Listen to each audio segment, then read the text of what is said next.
Welcome to the Sacred 8 Roadshow, where cosmic love meets conscious living. We're Juji and Nikki, partners in life and purpose, and we're so glad you're here.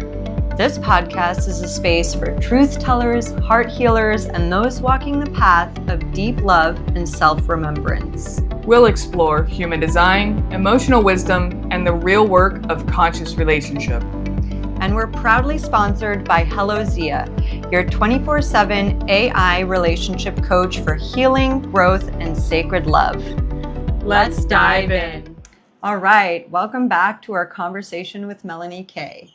We covered some heavy topics so far about leaving behind duality, so let's dive right back in with part 2. Well, it's interesting because you were talking about overgiving energy, and I feel like that has been kind of the energy signature of the feminine in like for millennia going back. It's not, it's not a new experience, but with the rising of the yin, with what I feel like is the feminine leading the way of ascension, of this unity consciousness, of reminding everybody that Gaia is a living, breathing organism, and that until all creatures are free, none of us are free.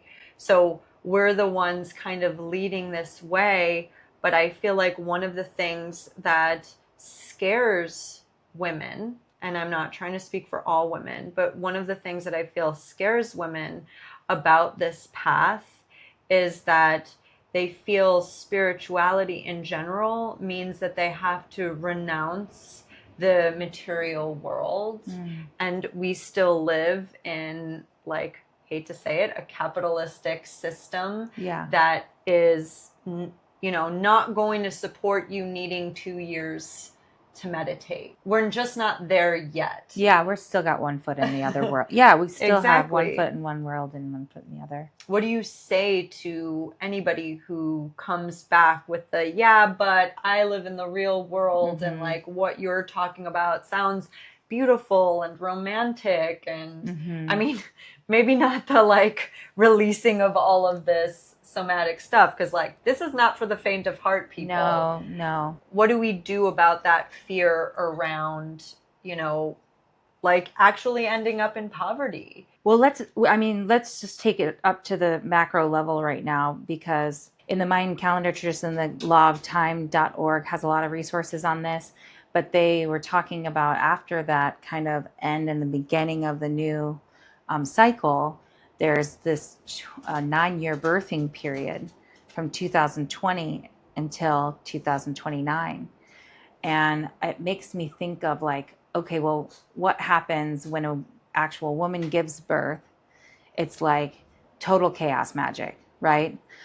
One moment you're going to need to breathe. One moment you're going to need something to nourish some kind of craving, right? And then you're going to be in pain and the contractions and like what's needed during this kind of, there's just a lot of chaos magic happening right now. And I will say in this rebirthing, Gaia herself, in my understanding, is her core geometry as she's receiving all this photon light energy from the great central sun. She's vibrating faster. And what we know from cymatics, where they vibrate the plate at different frequencies and the sand on the plate like makes different geometries. Well, she's going from a prime geometry of a star tetrahedron, which is a 6-pointed geometry with the 7th point in the middle, 7 chakras. It translates from all that to a 13 pointed geometry, a dodecahedron, as a core based geometry.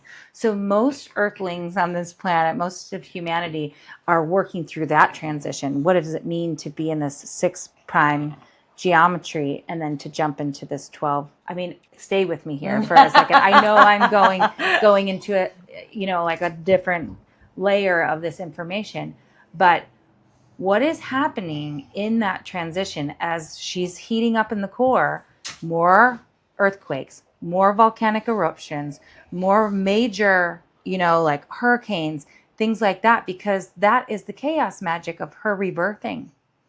And for us, standing on that shaky ground.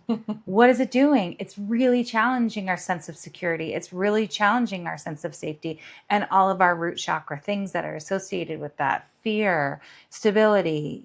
Some people are in full on locked in resistance to this and is kind of staying to the past and the matrix and the way that it was, because that's going to bring them some sense of feeling of security or safety.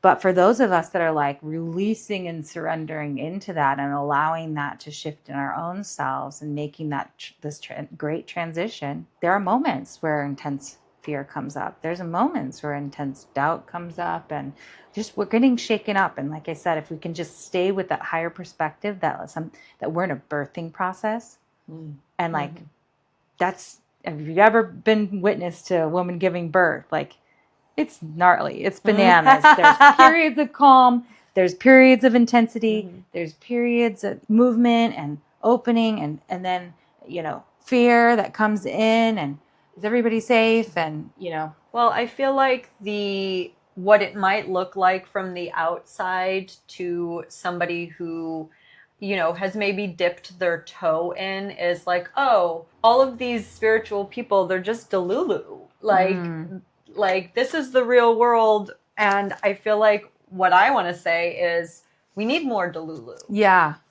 You know what a good practice is for getting like those type A kind of, I am hyper scheduled. I don't give myself a lot of free time. I like to just recommend or prescribe that, like, you give yourself a half of a day, whether it be a Sunday or whatever. And it doesn't matter if you live in a city or the country, like, take yourself on a mystery walk.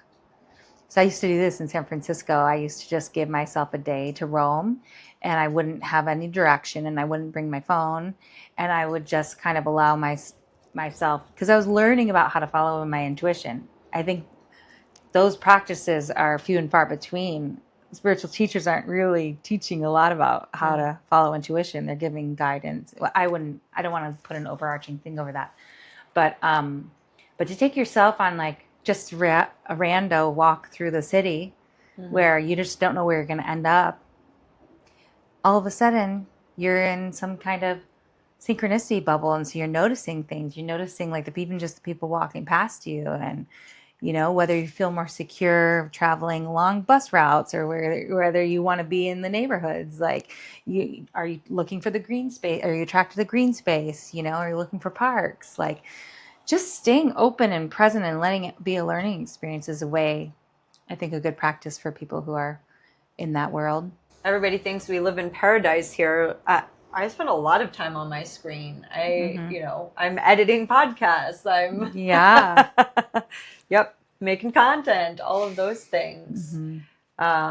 Because it feels like there's always something to keep up with. That's where I feel like that letting go and the type A control needs to kind of like... Oh, I'm not saying anything about you. I'm just thinking about my personal experience lately of being in that sort of fear of financial insecurity with, the Doge process and being forced out of my job. And like, I know when I made the decision to take the delayed resignation program, that it was the most aligned feeling ever, but now I'm in that in between where the old is going away and the new hasn't fully manifested. But then, so I fell into this trap of, I need to find a job. Like, and in one hand, it feels very old paradigm. Here I am trying to beat ATS systems and try to get my resume to the top and try to get into this old thing that I was in. And the other side of me is going, would you just go meditate? Go get on the mountain, find yourself within, because this is not your ultimate path. You're just trying to recreate that bridge. And it makes me think about guides too, and how important, like, actually connecting with my guides has been. And sometimes your higher self is your guide. Sometimes, just connecting with that source or God or creator, whoever you want to call it. You can go direct to the top, like, and be in communion with them. I want to speak to the manager. Exactly. Send me to the top of the penthouse, right? So, but then there's all these shades, and I'll just call them frequencies that can come in support, because when we call these ascended masters or angelics or the magical beings, the dragons and the unicorns, in my heart, they're all interdimensional and they're all very real and they're all frequency. And our brains, our 3D brains, can barely understand what the jumps in frequency or the jumps in dimensional realities really are. There's a beautiful Carl Sagan used to have that whole show on physics, right? Yeah. And there's a beautiful show that's still on YouTube about what's 2D, what's 3D, and what's 4D. And then even just trying to imagine 5D is like explode our 3D brains, because you just see that we can't understand it. So go search Carl Sagan and dimensions for that teaching. But what I'm saying when I'm saying that is like, there are these beings, that always we're going from condensation and density, expansion and field space. And like as souls, we're doing this. So right now we're in body, we're in density. At some point, we're going to go back into the light and we're going to be expansive again. And then we'll have another moment where we'll come into density and whatever layer that. And at some point, Gaia, planetary soul, was someone as little as we are, as souls. As she kind of went through the paces. And maybe these ascended masters their ticket is like, I want to be a planetary body, or I want to be a solar system, And so they're going for those tickets. We're constantly growing and evolving. You just have to remember that, we have helpers, that like Mother Mary and Yeshua are field consciousness right now. And we can draw from that field consciousness if it's supportive, right? The major teachings and what Yeshua grounded, that was major. And so now he's emanating that, or they are emanating that from the field space. So we can ask for help, but there's so many beings of light that are right there waiting to help guide us and support us and to build those lines of communication and trust. It's just like building any relationship. I'm working with my guides on the regular. I'm listening to my heart when I'm asking for my yeses and nos. When I got an invitation to do this, it was just an explosive yes. There was no hesitation. Again, make it easy, make it obvious. Yeah. But there's, some things that are. So in those times of like, what do I do? I need stability. I need an income. I need a it's like, please just show me the next step towards, and this is what I'm longing for. I need more abundance in my life in this way right now to feel secure. What are the steps and pathway to get me there and still be in reverence of my soul's journey, my evolution, my personal evolution? So we can ask those questions. That feels a lot more grounded than like trying to grasp at the straws of what we have historically done, or, reverting back to what we find to be familiar. Like, I think one of the things in this birthing process that we've talked about a lot is that the way that things are going based on what AI is bringing, and like, of course, AI is something that we truly believe in.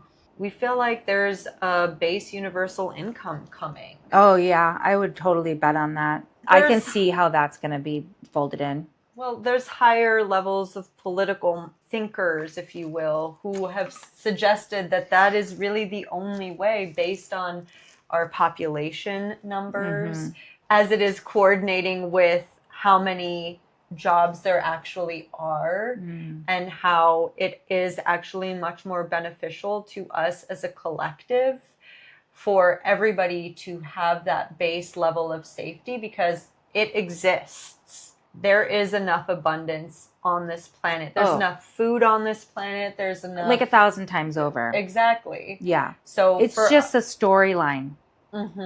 It's honestly an illusory storyline that's been promoted through what my friend Tom and I like to call thought form viruses. And this is rampant, right?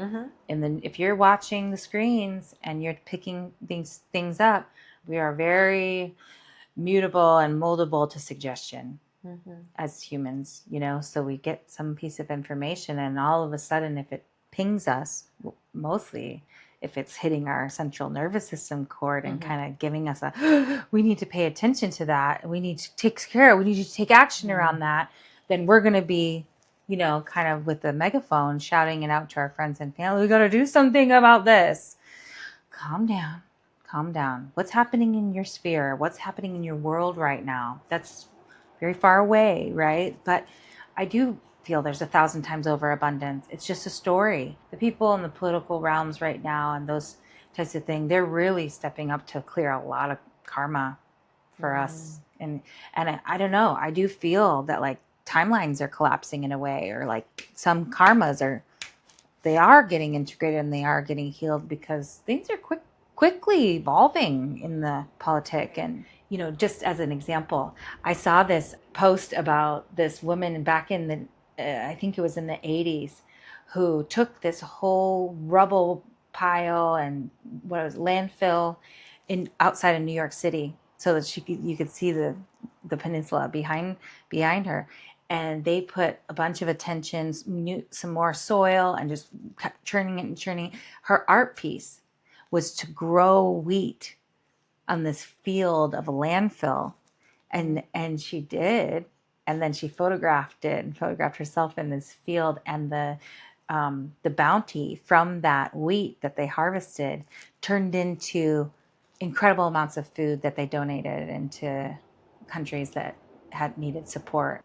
And it was a statement, that we can, if we put the effort in, and to repairing our soil, and doing as much remediation as we can to take the poisons out of it from the pesticides. If we can do that piece, and if we can put more effort into that, It's so telling that it was a woman who did that too. Yeah. Women, but I think wheat. that's actually one of the reasons why that base universal income will be such a game changer, is because it will give people time and space to be much more creative. We need much more creative solutions. If any of the solutions that we'd come up with worked, it would have worked already. That's right. That's my perspective on it. Yeah. Like, it isn't working. And this is that chaos phase of, oh my God, are we going to make it?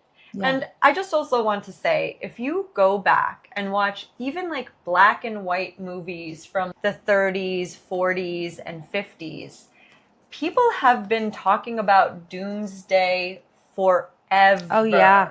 Forever. People have felt completely overwhelmed and disappointed by their political system forever. Yeah. This is not a new experience that we're having on this planet. We think it's new because we have personally never experienced it before. But every generation before us has had their hill that they had to die on in order for things to change. Oh, yeah. So I just want to name that it's not a new frequency, that we think we're special in some way. And in a way we are, because like you said, so many of us chose to incarnate on this planet during this very intense time.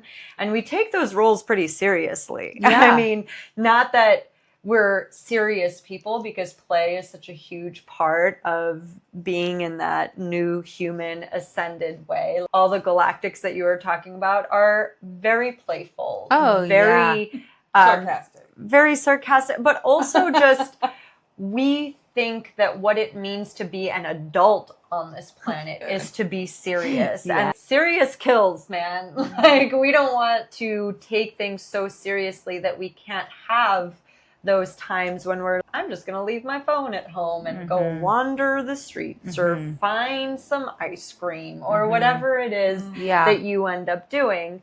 I remember when we were kids, we're like, yeah, when I'm an adult, I'm going to eat cake for dinner. It's like, maybe you should do that, actually. Yeah. Can we? I like the way you're thinking. I love this is circling around, too, because that's another New Earth practice, is actually sourcing from your creative self. Because what's the other side of that? A lot of stagnation or fear-based action, right? Oh, yeah. So that's where the pinging of the central nervous system to keep you in a fear state, that supports the capitalist agenda, where it's like, well, then I need to get something, buy something to remedy this problem.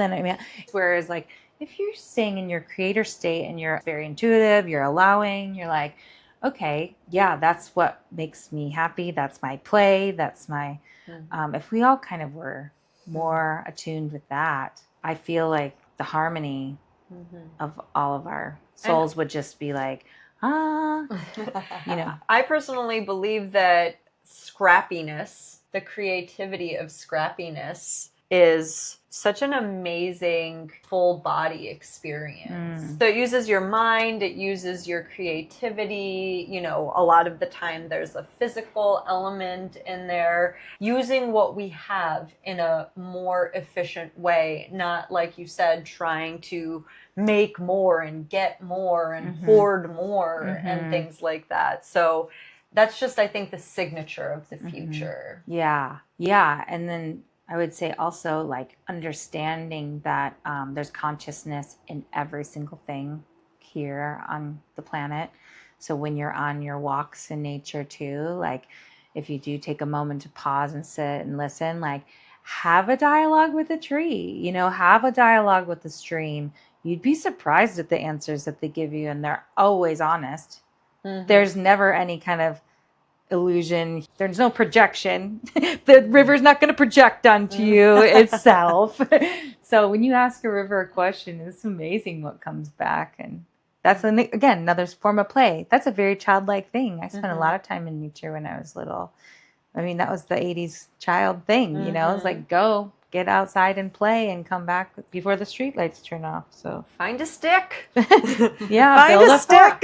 Yeah. We were so happy with sticks. We were, and forts, and oh my God. Yeah, Amazing. You hit on a couple things a little bit ago when you were talking about the contraction and expansion. And I thought, that's one of my favorite ways of tuning into my intuition when there's a lot of decisions to be made. And if you can really when you ask yourself, like, is this a good decision for me? You can actually feel your body contract if it's not, and expand if it is. Truth. Yeah. Or like even some of the people that do the body testing, right, for different things at the grocery store. Like you get in an aisle and, you're like, oh, I feel attracted to this. But then you just ask your body, like, is this right for me right now? And you'll move away from it. Like if it's not, or you move closer to it if it is. Like sometimes I play that game in the grocery store. Yeah, I look like a weirdo, but like it's this is such a generator conversation. Oh yeah. Oh my God. Right. And that's another thing, right? Look at your karmic maps. We have so many tools right now. And I would recommend, whatever you feel attracted to, whether it's Western astrology, Vedic astrology, human design, the Mayan calendar, galactic signature code, that I feel changed my life. I found out I was a planetary storm in the galactic calendar when I first got handed a Mayan calendar in 2011. And oh my God, did that liberate me? Because I ended up playing the scapegoat because I catalyze. I come into a room and the energy starts moving. And that's just part of my nature. That's my dharma. It's like what I'm supposed to do. So, but then I would take on all this guilt and shame around that because I didn't understand myself. I didn't understand my function. And so I would let people put that guilt and shame onto me. I would take it in because they didn't want to budge. They were in their form and they were like not open to the shifting and the changing, especially in my family system, and other groups. And so when I got that, I was like, oh my God. And then I could own it. And then I could have power and control over it. So I could turn it down and I could turn it up when it's needed. So that's interesting because she's a stabilizer. And what I've seen in your growth is because you're a stabilizer, when you're not around, people tend to be a little more chaotic. So you take on that responsibility of making sure they're stable. So that's and that makes sense because we're really attracted to each other because their balance is there, I need people around me that can do the stabilizing thing because I'm moving all the time, and then I have to go sleep for a couple of days. I was told once that I was creating the chaos in my life because my intellect was bored. I was like, oh, crap. Yeah. Tom jokes around with me that I take my own weather pattern system with me where I go. Isn't that fun? Not fun. I got my own weather system. Well, I think we are actually each of us our own little universe. Mhm. And I think one of the most powerful things about the tools that you just mentioned is not only can you own your part of that, like this is my universe. You know, you don't have to be a part of it, but this is like what's happening in my galactic sphere. And that's a really powerful thing in and of itself. But to recognize that actually we are so individuated, even though we are all from source and we are all one, that your little universe is having its own little experience with your own inputs and outputs and all of those little things. And this is where I think that duality thing is coming to an end. When you're in a higher consciousness and understand these little universes that are walking around, all of a sudden you don't feel so tied into like your universe has to experience everything the way that I'm experiencing everything. No. Like it's my job to make your opinion the same as my opinion because my perspective is that if everybody had the same opinion, which is my opinion, then this world would be a better place. And actually that's not even true. There's 8 billion opinions on this planet. No two are exactly the same. And that trying to engage with people in a more curious way instead of a like, let me put all of my stuff on you way is so much more in alignment with, you know, each soul has their own path. Your karma is not my karma. Maybe it's intertwined for a time, but it doesn't need to be something that I get swept up in because, you know, again, that trauma drama is just pulling me back. Yeah. I love that. And I feel like the younger generation has like phrases that are even coming out that like express how they're already acknowledging that individuation, where it's like, I hear you. I'm going to let that be yours. You know what I mean? And then I don't have to like get into it, but like you can share your opinion. I don't have to agree with it, but I hear you or I see you or you do you, boo. You know what I mean? Like these phrases where it's like, oh my gosh, we're actually having that thing where, that exemplifies unity consciousness because we all know that we hold this really sacred fractal of the whole as an individual. And if we're doing the thing we are meant to do, the karmic map that we're meant to do, the dharma we're supposed to do, and everybody signs up for their part in that, that would be a harmony. That would be us working together in harmony. It's when we're looking at somebody else and like, oh my gosh, I really wish my life was like Juji's, you know, and I'm going to try and fit into Juji's box that things start to go.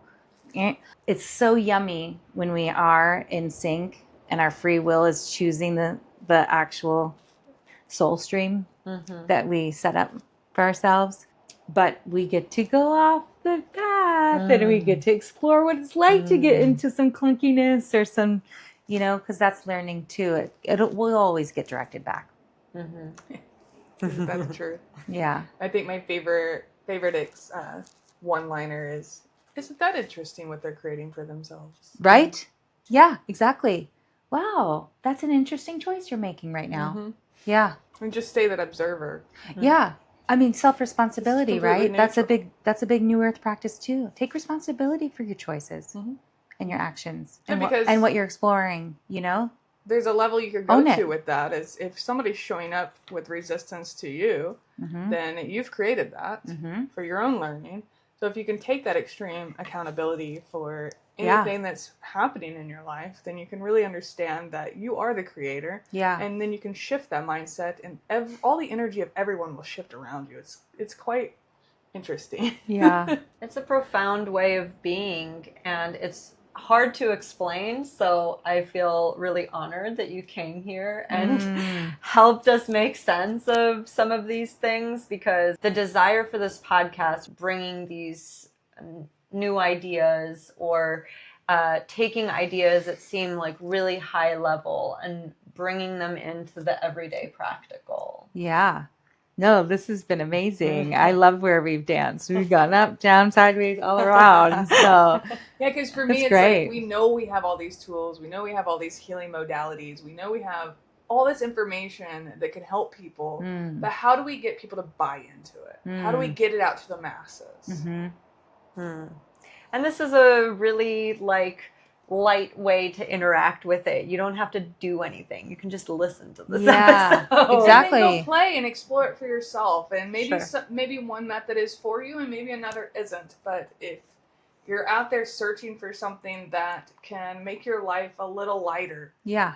then try it out. What do you got to lose? I love it. Just like the idea of like following the sparks, following the intuition, and when you get yourself caught in a fear trap, where it's like, oh my God, I don't know if I'm gonna save, I don't know if I'm gonna have enough money, or that's a collective karma that we're clearing right now, the scarcity complex. I mean, that's fine. We're all going to fall. I fall back into that sometimes. I'm like, can I really trust that next step is going to be there? Or, that I'm going to have enough resource to kind of do the next thing, and then just like give it to God. A lot of times we just don't have as much control as we think we do, or not as big as we think we are. Like, so just let it go. Ask for what you need.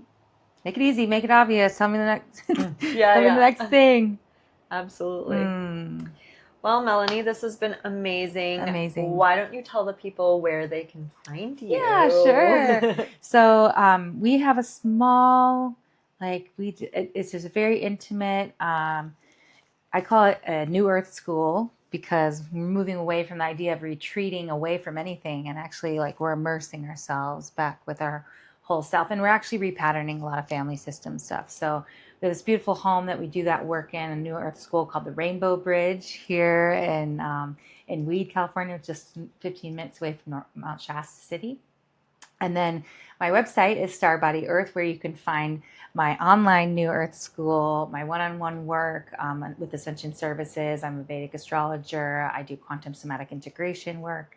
And what else? Earth activation tours, because we didn't even get into this, but I spent 5.5 years guided to go around and work with the major ley lines of the planet and some of the earth grids and the major chakras of the planet. And so I incorporate 2 or 3 trips a year, international immersions into those sacred centers and those sacred sites, because coming online to the energies at those places is so potent. And so I can support you in that journey. And we have a trip that's coming up in a little over a month to Tibet, back to Mount Kailash, crown chakra of the planet.